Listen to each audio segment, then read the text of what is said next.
In its plan to rebuild South Africa, the Freedom Front Plus has rejected transformative policies of the governing party, such as affirmative action and black economic empowerment, charging that it merely benefits the politically connected, not the masses. Black economic empowerment is not the empowerment of the masses, it's the black elite enrichment system. That's all it is. It is only the politically connected people who get the benefits of BEE. Thank you very much. Welcome to Ground Talk.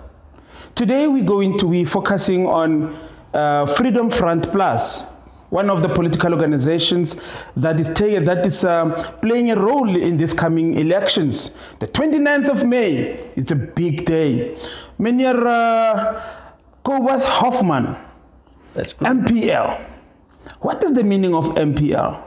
That stands for Member of Provincial Legislature. So I serve on the Gauteng Legislature, and I'm also there on the portfolio committee for safety. So we do oversight over the SAPS. Meneer, welcome to Ground Talk. Thank you very much. Thank Much you. appreciated. That's wonderful. Welcome Wow, here this is to our humble beautiful. abode, and I hope you enjoy it. Yes. And hopefully we'll get some coffee on that. That's very nice, man. Why you should have made a coffee for me. Yeah, I can't make coffee. No, it's fine. We're gonna go out and just have some biltong. That sounds better. That sounds better. Meneer Hoffman, would you please give us a picture about let's say, for example, someone who don't know Freedom Front Plus. Give us what is Freedom Front Plus, and what is your purpose? I think it's very important. For the last few years, the FF Plus has gained a lot of momentum. And I think, there was previously people thought of the FF Plus just being a party just for white minorities. But over the past few years, you've seen we've connected well with colored communities, and also in the last few years with black communities. Wow. Because they know that South Africa is not just one people. We are different. There's 11 languages, so there's 11 probably ethnicities in South Africa. So at the end of the day, we all come together and we all bring something to the table. It's not just one pop for everybody. There's differences between us. And that is what we focus on, the minorities, the different cultures, and the different languages that we speak. And if we promote every individual minority, we'll have a stronger democracy. And I think in our constitution, it says diversity. We have to acknowledge that diversity. And within that, there's power.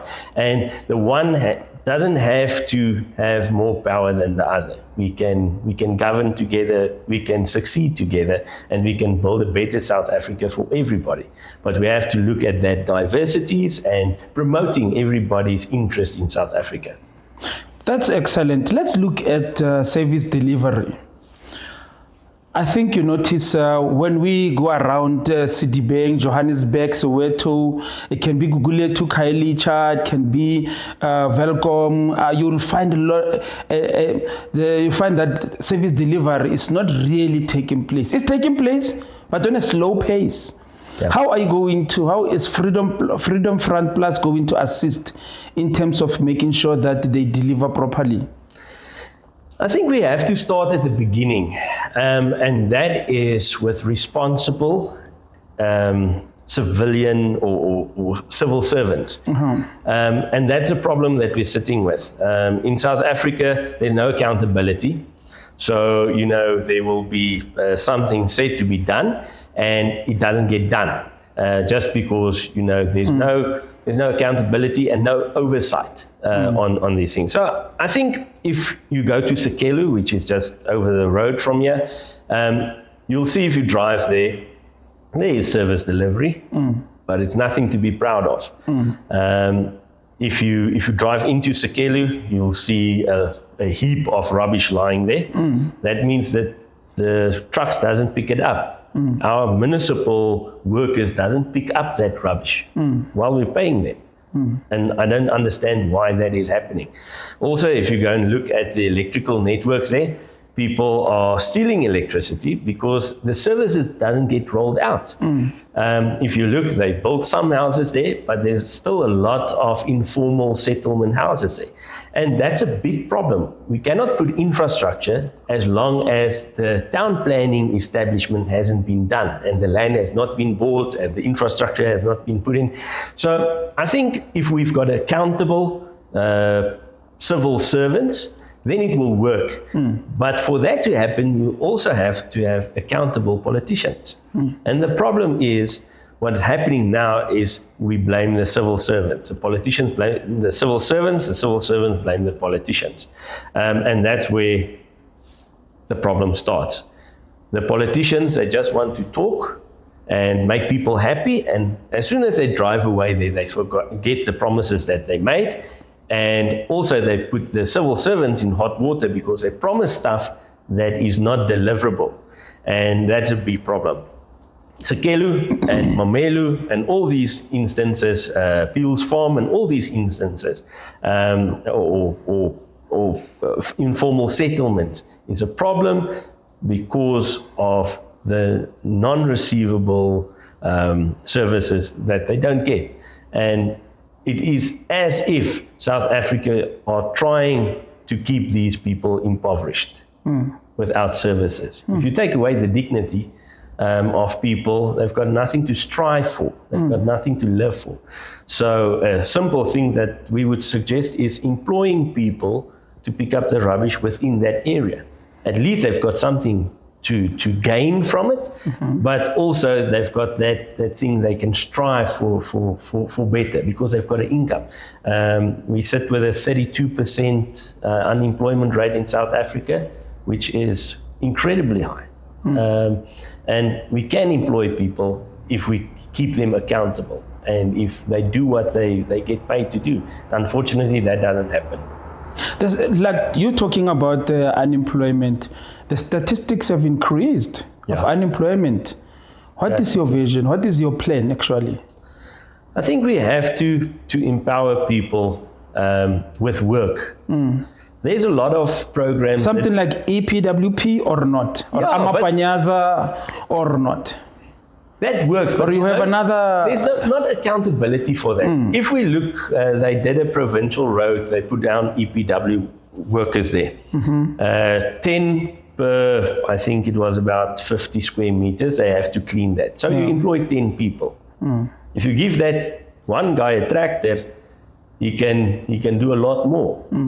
You gain a lot more. And I think South Africa has to be run like a business. If you've got somebody that wants to get employed, learn him how to drive a tractor, give him a weed eater, he'll succeed much faster and government will succeed much faster. Now we've got 50 square meters, we've got 10 people working there, they get say 100 or 150 rand for the day, but you only cleared 50 square meters, where you could have cleared a lot more if you gave those guys the right tools and skills to do their work. The same with the panyazas. It's not, in essence, a bad idea. The problem is, what are their powers? What are they to do? So we leave these guys. But are they empowering them or not? I don't think so. I don't think so. I don't think that the law that they're falling under with is supporting what they want to achieve. And now it brings them into a clash with the SAPS. And that's a problem. And that's a political problem, not the police's problem or the panyaza's problem, but a political problem. And I think if you empower those guys, give them the right legislation and laws to work under, then it could be a success. But if you don't empower your people to do the right thing, it will never be a success. Talking about crime, crime has spiraled very high, and everybody's worried about crime. And so I don't know if there's anything you're going to change. I think, again... or we just need to go with what we have at the moment. No, I think the system, we see it's failing us.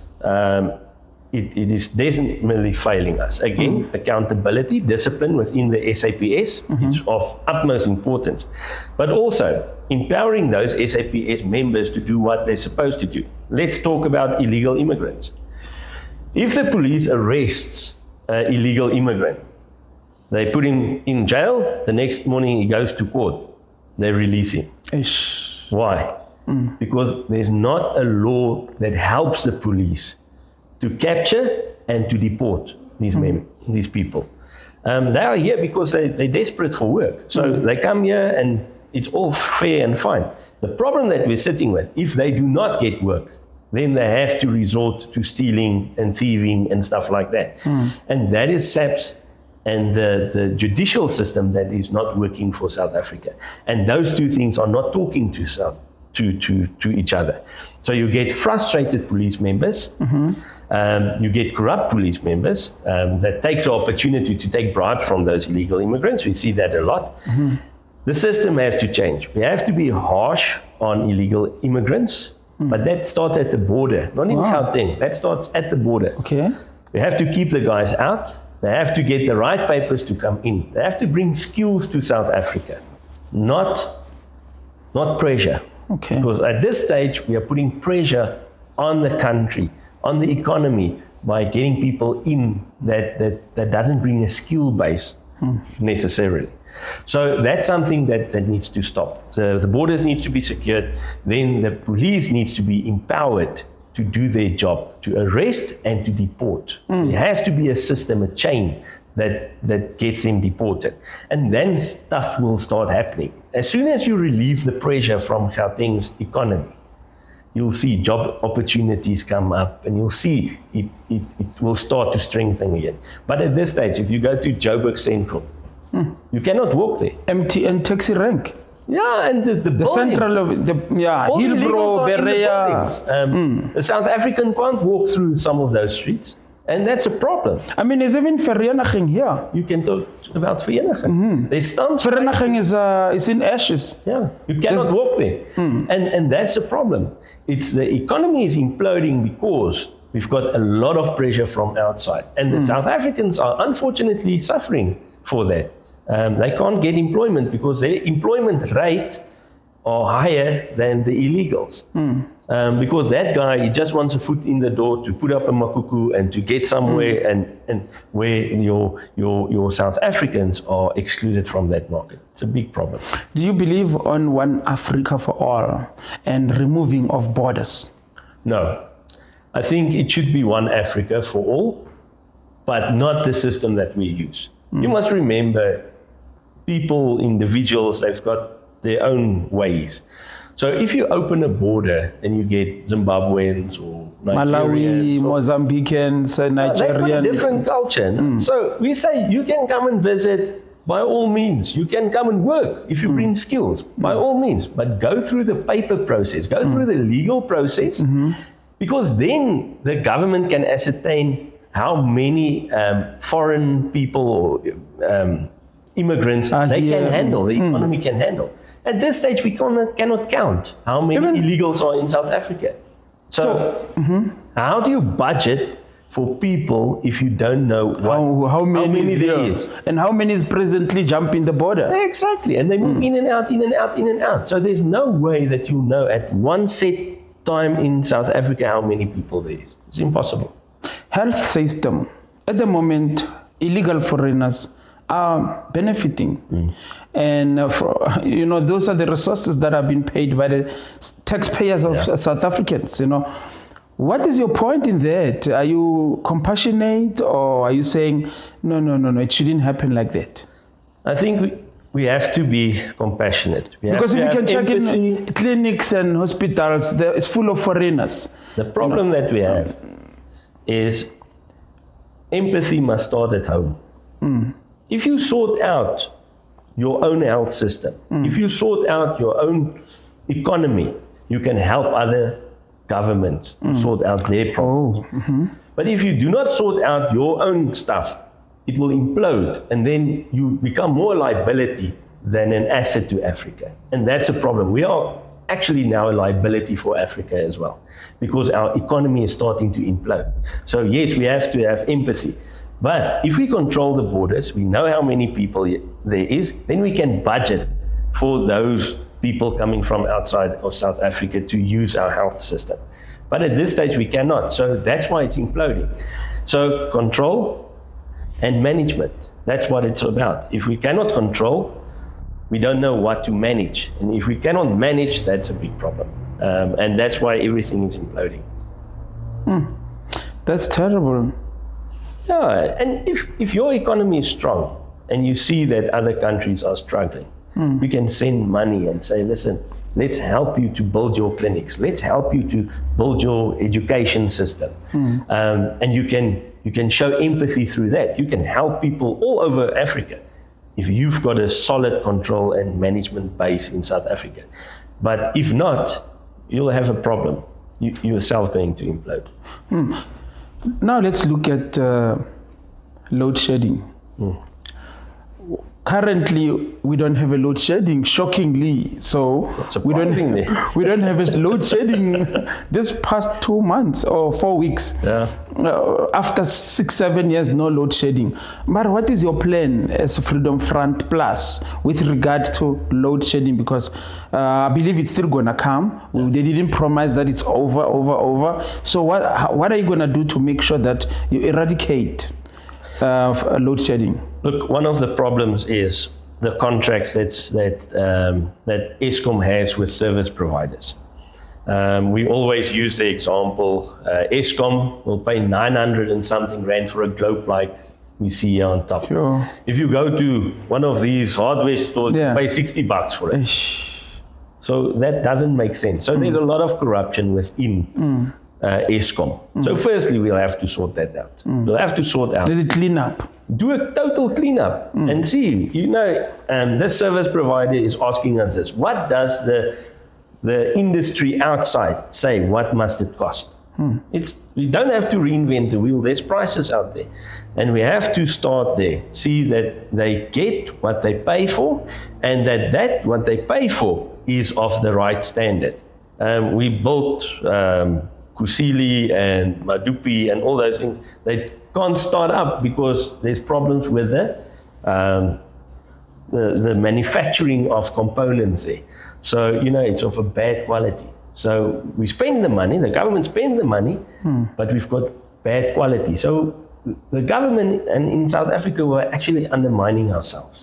We're saying, we built this, and it's a great idea. We see it with Vereniging Kopanong Hospital as well. In COVID, that thing went up. It should have taken 6 months, and it's still standing without roofs and not finished. We are undermining ourselves because we're stealing from ourselves. And government should realize that, by stealing from yourselves, giving your friends tenders, and you pay 900 for a globe, you're stealing from yourself. You're going to look stupid at the end of the day. Now, election times, you make big promises, but you undermined yourself for the last 5 years by stealing. And now you go to the polls, you say, desperate now. And people are like, but we don't take you seriously. They're fooling us. Exactly. They think they fool us, but they fool themselves. Yeah, because now it looks like, actually I must ask you, what is your opinion? Because it looks like everything now is becoming, it's getting well, it's becoming fine. I mean, when you look at the project now, they're busy with the project, potholes are now filled,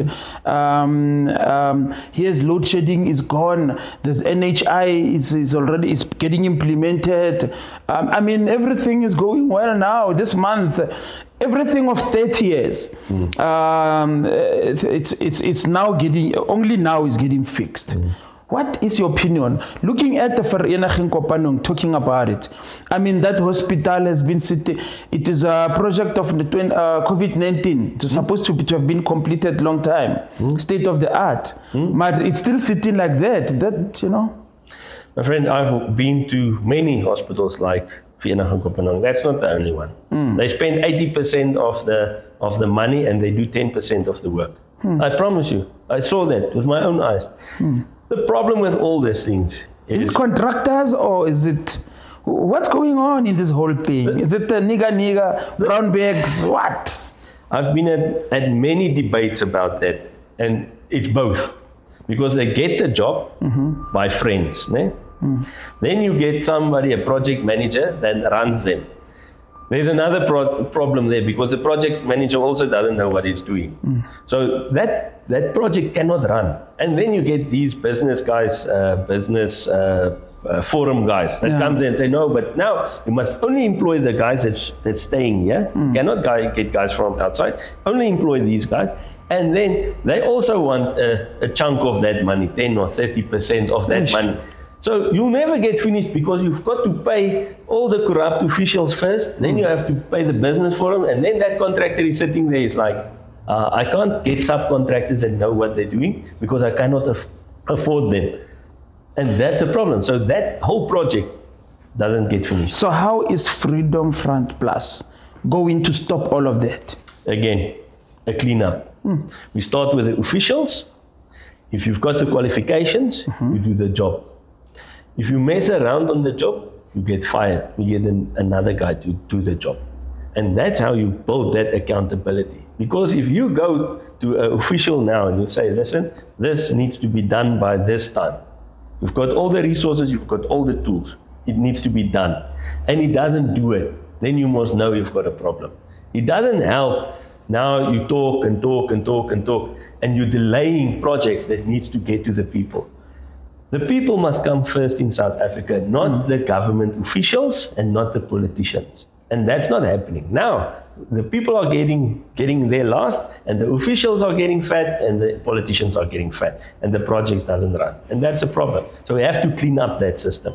If you want to do the job, you're more than welcome. Come and do the job. But if you said you're going to do it, you must do it. If you're a contractor, and that contractor doesn't do his job, we fire you, you'll never work for government again. And that, if you do that and keep people accountable, then you'll be sharp, then you'll be fine. But otherwise, we'll not get it fixed. The state of service delivery in South Africa, how are you going to change that, man? We've got stadiums in Johannesburg that are incomplete at the moment. Everything starts and doesn't get finished.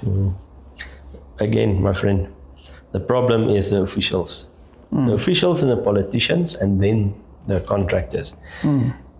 If we have a stadium that's not finished, it's problematic for the community because vagrants go in there, everybody goes in there, and that's a problem. Now, we do a lot of contracts through government and nothing gets finished. Where is that? I've not seen one in Gauteng, not one official getting fired for not doing his job. Yeah, if they may be catching with corruption, they'll fire. But for not doing his job, nobody's been fired for that.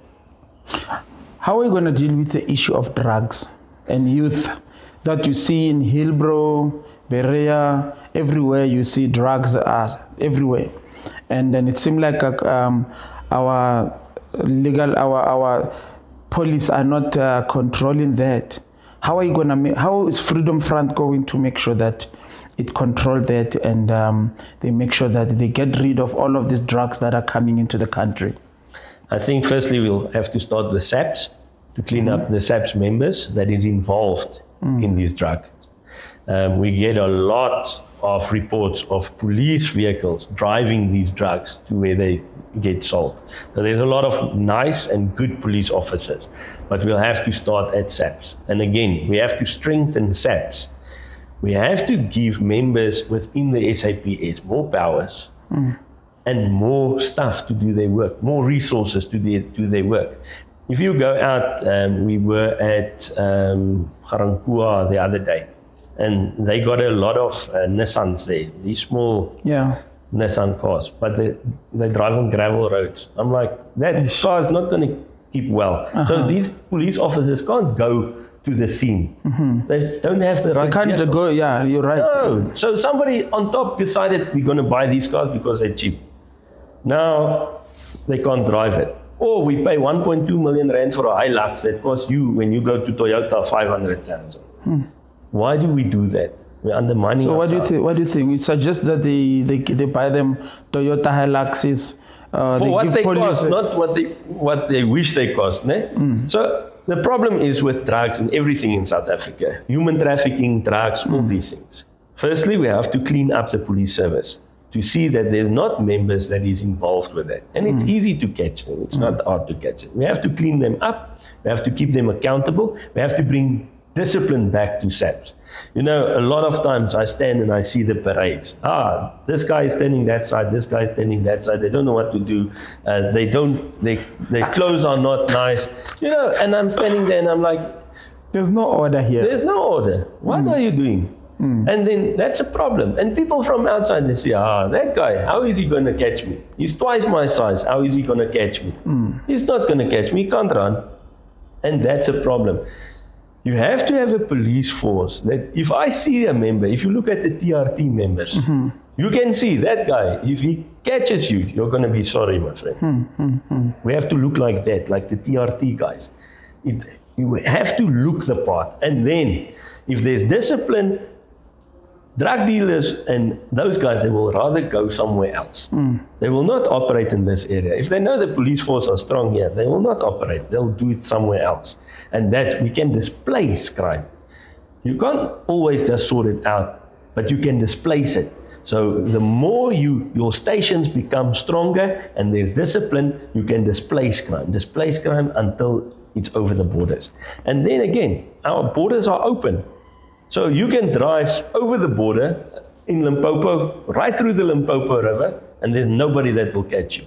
You can bring drugs, truckloads, nobody will catch you. And that's a problem. If you look here in Joburg, the trucks coming in with the drugs and stuff. And we've got good police officers with good successes. The problem is, now they've got these successes, now the red tape starts with the judicial system. Okay.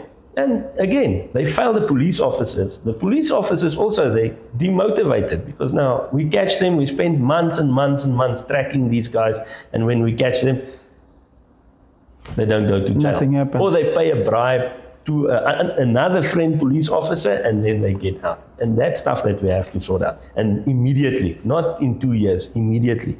If the Freedom Front takes over in Gauteng, or coalition or whatever, if we get the police portfolio, people are going to cry because we're going to sort it out. There will not be corruption in the police. We'll sort it out. The corrupt police officers, the corrupt officials within departments, we'll get rid of them. Municipalities, starting with maybe Midvaal? Everywhere, especially Midvaal. Everywhere. No, it's something that's not negotiable. I think we are at a turning point in South Africa. If we collapse, we're all going to die of hunger. Not just me or just you. We're all going to starve of hunger, and we are there. And I think we have to take politicians up to task and say, listen, guys, you are messing around with our lives. It's me and you. It's my children that cannot play outside. It's your children that cannot be free and play outside. That's a problem. It doesn't need to be like that. I think, I went to Australia a few years back. Yeah.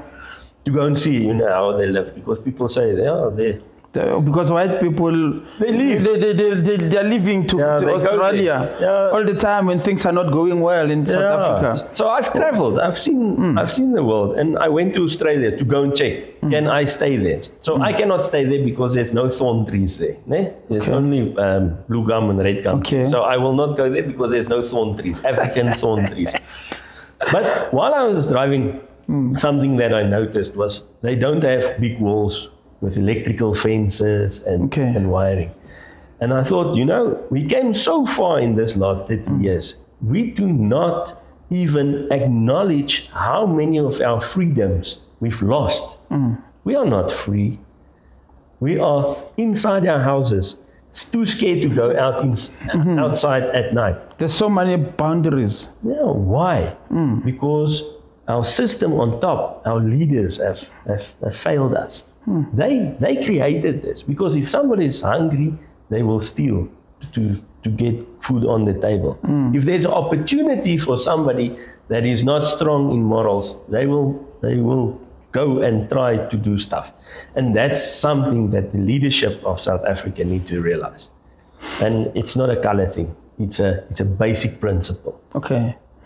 Lastly, what is your the Freedom Front Plus manifesto What are they promising the people? In closing. I think there's a lot of points in the manifesto, and we can go into each of one. But I think the most important thing that comes out of all those points is that we have to be accountable, that we have to run South Africa like a business. Like a business. Like a business. We've got a debit and a credit. If it's not worth the money, we don't spend it. If somebody doesn't work for what we don't invest. So I think. So you mean this DGs in the departments, like Director General? There's so many DGs. Exactly. That must go. There must just be a CEO there. Exactly. You know. We've got too many civil servants in South Africa, and that's a problem. So I tell you, you tell him, he tells them to do their job. Why can't I just tell them to do their job? Why do we need this? But we did this, or the government did this, to create an illusion of plenty jobs. But if we work together and we strengthen our system, smaller system, we strengthen the system, we'll get more entrepreneurs. We'll get more people that's innovative, that works. If you look at people that can weld and electricians, and why can't they start their own businesses? Now at my home I need a plumber. I can phone a plumber. Why don't we train our people as plumbers and electricians and stuff? Now all of a sudden say, no, but we have to skills develop these guys. Why? We can't all be doctors. We cannot all be engineers. Lawyers. So we have to develop those skills. Those guys are the guys that could have built the trains that runs on the Praza tracks. Now we get them from somewhere else and they're too big for the tracks. We could have built those trains ourselves. We could have built the railway net, everything we can do ourselves. Now we get a lot of stuff from China. We've got a lot of countries that, come here and they making the profits of our minerals and our stuff. We can do it ourselves, but we have to develop our people to be able to do it. And the system that's created now, we all want to be doctors and DGs and stuff. We don't want to do the work. And that's a problem that we're sitting with. And there is people that can do it and want to do it, but we have to develop them. And that starts from school. I always tell people, I'm Afrikaans, so you see I struggle with English. So if I learn in Afrikaans, I will do much better than when I learn in English. So why are you not able to learn in Zulu and Xhosa and Sesotho and Pedi and Venda, whatever? And then at one stage, then you bring English with it. And you say, hey, mother tongue, you learn me in my mother tongue, I learn English as a second language. Now we are all forced to learn English in English. And there's stuff that gets lost in translation. You cannot be whatever you want because, there's limitations of understanding between the languages. And that's a big problem. If we learn our people in their mother tongue and we put English or whatever language together with that later on through the learning stage, I promise you'll do much better. And you'll go to school and you'll actually learn stuff and you also promote your language to build out. There's a lot of languages that certain scientific verses and stuff is not in that language. Why not? Why don't we build our own languages? Why don't we build out this thing and say, listen, you can go and do a BSc degree in Sesotho. Why must we do it in English? That's good. Why? We can do it in Afrikaans, but why can't we do it in Sesotho or all these other languages? And that's something we have to promote. There has to be a Zulu university where you can do a BSc in Zulu. This is great, yeah. Why not 11 universities? University of Free State, Sesotho University. You learn everything in Sesotho there. Exactly. And then you learn everything in Zulu there in KZN. You learn everything in Pedi there in Limpopo. Exactly. And then you put English with it. Because to translate something, it's much easier than to learn something. in another language. To translate, that's easy. But to learn something, a concept in something else, in another language, it's difficult. Translation is lost somewhere in. Exactly. You see a lot of people doing very badly at school and at university. And then people think they're stupid. They're not stupid. It's a translation problem. Even me, if I go to English, I struggle. So, you know, it's normal. It's not because you're stupid that you cannot speak English properly, or, you know, it's just there's a translation gap. You think in Afrikaans, you want to speak in English. So if we turn this thing around and you can go to university in your own language, and then you can later on translate, then I think we'll have a success. And plenty of those things will work. In closing, Freedom Front Plus. What is it that is going to, that is promising South Africans according to their manifesto? The platform is yours. Thank you. I think, first of all, we have to, the word is deursigtig, transparent in everything that we do. People on the ground must know what government is busy with. We went through COVID-19. We didn't see what government was really all about. Now, many years later, now we see, all these things they put in our arms.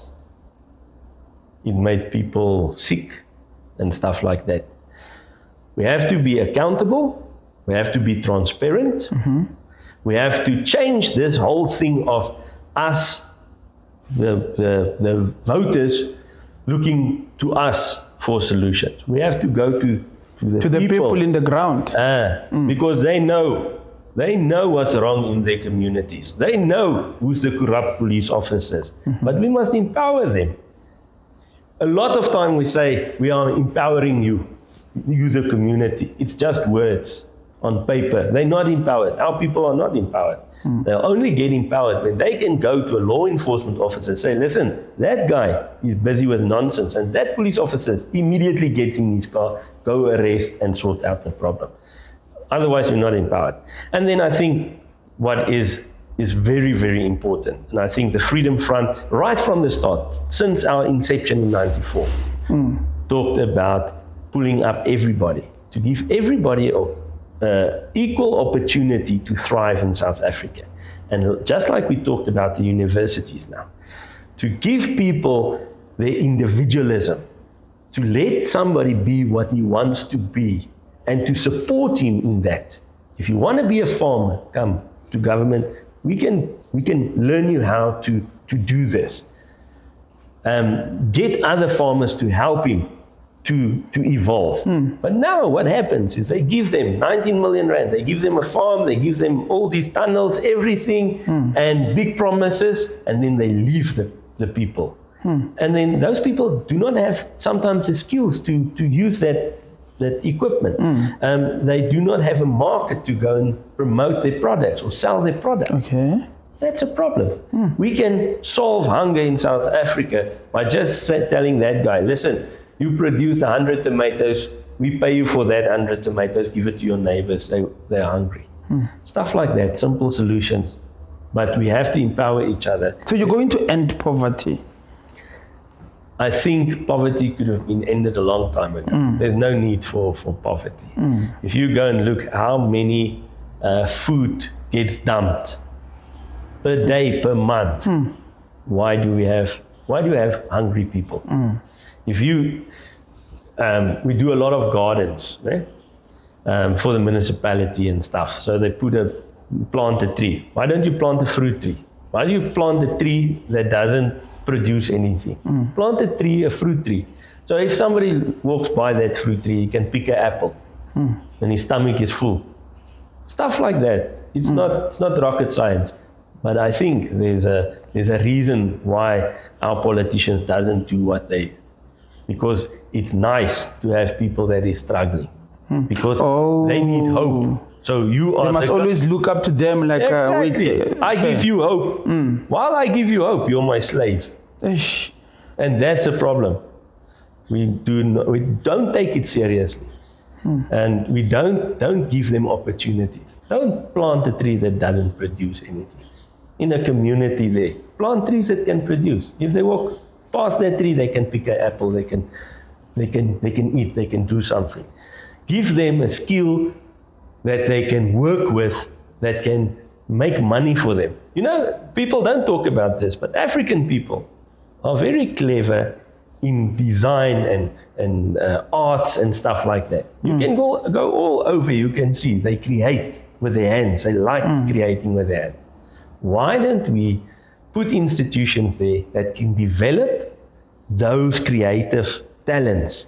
Make them entrepreneurs. Don't make them slaves to hope. You sell us this picture, or they sell us this picture of hope. It's never coming. Hope starts when you've got a skill and you can develop it and you can bring money back to your family. That's where it starts. Not something that I will give you 6,000 jobs or 10,000 jobs. It doesn't happen. It's hope to carry you through the next 2-3 weeks, and that's a problem. So the FF Plus, I think we are serious about change. I think there's a lot of skilled people out there that we have to listen to, and not necessarily listen to the politicians, but listen to the people and turn that whole program around. And we've got a lot of universities, we've got police stations, we've got all the infrastructure. We must make them work. We have to get the illegal immigrants out of South Africa. We have to put a law there to keep them out, to get them through the processes. If there's, we have to be very, very stringent on corrupt police officers and civil servants. And yeah, I think if we get the basics right, then everybody will prosper. Are you not scared of being labeled xenophobic? No. I think xenophobia comes in when you've got a hatred for people. Okay. I don't hate people. I see, if I want to go to America, if I don't want to run over the Mexican border, if I want to do it officially, then you have to do your papers. And Yes. you have to prove Be to legal in that country. Exactly, and you have to prove to that country, listen, I bring a skill. I can develop America, for instance, to something better. I can bring that skill. But here everybody is just jumping. They're jumping. And the problem is there's a lot of good people. There's a lot of Malawian people and Zimbabwean But they must people. be legal. Yeah, I don't have a problem. Come to South Africa. Bring your skills. But the paperwork must be right. And then you have to bring that skill. And then also the government, you know, empathy is a good thing to have. But sometimes you also have to be stringent to say, listen, our country is full now. Our economy can only support 30 or 40 million people in South Africa. We don't have space. We want to grow, but at this stage, we do not have space for you. And then you cannot come in until there's another skill that you can bring. Sometimes if you go to America, they say, oh, we've got enough of artisans, or we've got really? enough of these people. You cannot come. We've got enough now. So, but these skills, these skills we need. And then the people in the other countries, they can acquire those skills and then they can go. But we have to be stringent on that, and we have to control it. We can say, listen, we've got enough doctors, we've got more than enough lawyers in South Africa, so, you know, just stop the train. If you bring another skill, you're more than welcome. But how are we going to do that when the border is open and then they put a diamond mesh fence there? Yeah, no. So don't you think that doesn't even work at your house, right? So how is it going to work there? No, it's a story that sounds good. Right? They put up the fence and say we did something. We did nothing. We did not stop it. We've got a SANDF in South Africa that's supposed to protect our borders, our fisheries, where they steal our fish from the sea, our borders on top. They are tasked to do that.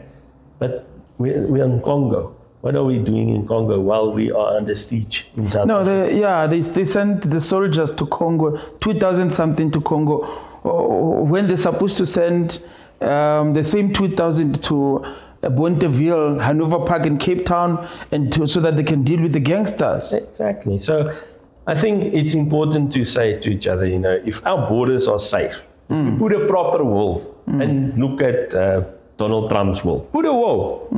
You cannot climb it, you cannot crawl under it, put the wall, and then you do your documentation, you come through the gate. If you come through the gate, you're legal, you're fine. If you do not come through the gate, you're not welcome. And then you will not get cars going over the borders and all that stuff. A lot of our cars get driven from South Africa to Zimbabwe and Mozambique. Driven, not...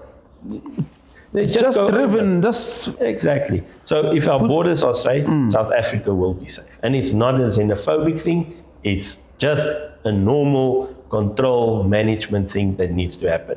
If you see in the Kruger National Park, if there's too many elephants, the plants will die. If the plants die, the impala will die because there's not enough leaves. And that's the same thing in South Africa. If we cannot afford it, we cannot have it.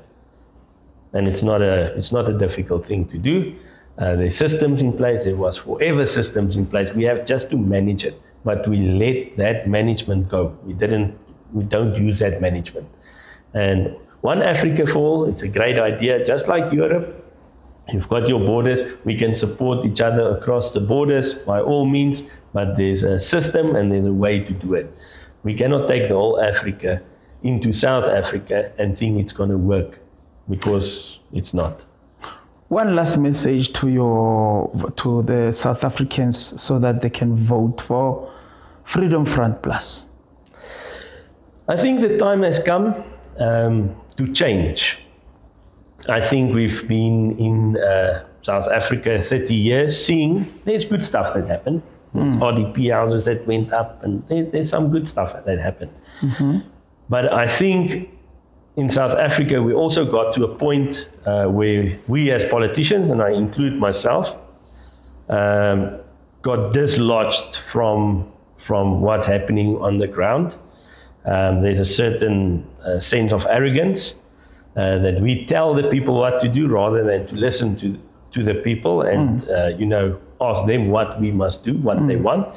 And I think that's something that needs to change. I think the Freedom Front Plus has, since 94, shown that they are responsible, shown that they don't talk, just talk, but they do. And Midval, you did interviews with some of my DA colleagues. They know me very well. And they know if we grab them and we take them on a point, we will win, because we do not just talk, we make sure of the facts, and thereafter we push the boundaries. And I think for voters out there, I think stop listening to promises. Stop listening to excuses. Get people, vote people in that can make the difference and hold them accountable. After the elections, you'll see. 29 May, we'll vote, and then you won't see them until December, because and then they'll start again. And so hold your people accountable. It doesn't matter who you vote for. If your municipal leader, your councillor, or your MPL or does his job, vote for him. But if he's doing stuff that he's not supposed to, change him. Because otherwise, you'll not get change in South Africa. If we keep on doing the same stuff over and over with the same promises, nothing will change. So there's a lot of parties out there. There's a lot of guys that really wants to invigorate South Africa and get them up and going. And I think the Freedom Front Plus is one of those parties that's got a lot of support and a lot of oomph to get the things done. Meneer Jacobus Hoffman, member of Gauteng legislature. Baie dankie vir u, meneer. Baie dankie vir jou. Nou, man, jy praat ne? I really appreciate. Thank you, meneer. Thanks for doing this. I think it's something good. People should know that there's alternatives, and people should also know what we stand for. If you really want change in Gauteng, especially with safety and security, vote FF+. We don't just promise, we do. If you don't believe me, Google it. We don't just talk about what's happening on the ground. We live it with you, and we will fend for you. And after the elections, if it happens and you don't feel safe, keep me accountable. Talk to me, and let's do this together. We can make a change. Thank you very much.